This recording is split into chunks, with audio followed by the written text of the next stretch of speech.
బండి సంజయ్ గారు తమరి కొడుకు మీద తెలంగాణ ప్రభుత్వం వివక్షపూరితంగా ఎటువంటి కక్ష సాధింపు చర్య చేయడంలే.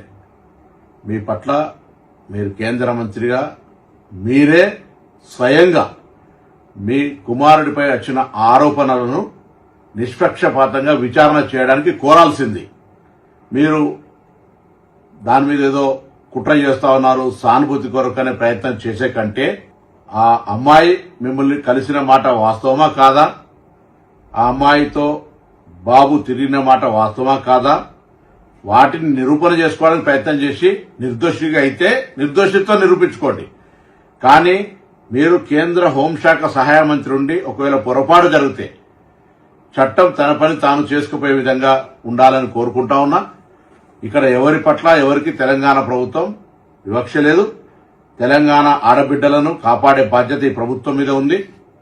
తప్పకుండా తెలంగాణ ఆడబిడ్డలకు విశ్వాసం కలిగజేస్తాం. ఎక్కడ ఇటువంటి చర్యలు జరిగితే వారికి పూర్తిగా సపోర్ట్ గా ఉంటుంది.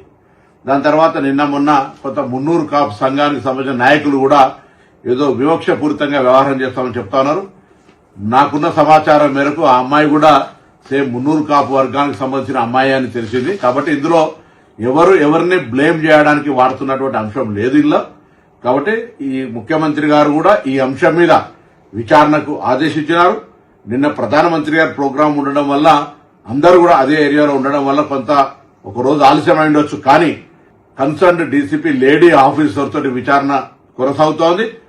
దోషి ఎవరు కూడా తప్పించుకొని పోలేరు, ఎంతటి పెద్దవాళ్ళైనా అనేటువంటిది ప్రభుత్వం అంతే కఠినంగా అంతే సీరియస్ గా వ్యవహారం చేస్తుందని గౌరవ ముఖ్యమంత్రి గారే స్వయంగా మరి డీజీపీ గారిని ఆదేశించినారు.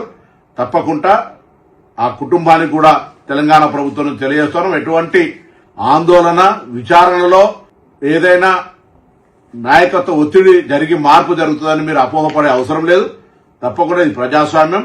మీకు జరిగినటువంటి అన్యాయంగా మీరు అది ఒకవేళ తప్పకుండా అటువంటి సంఘటనలు జరిగి ఉండుంటే దోషి మీద ఎటువంటి శిక్షకు వెనుకాడిగే ప్రశ్న లేనే లేదు.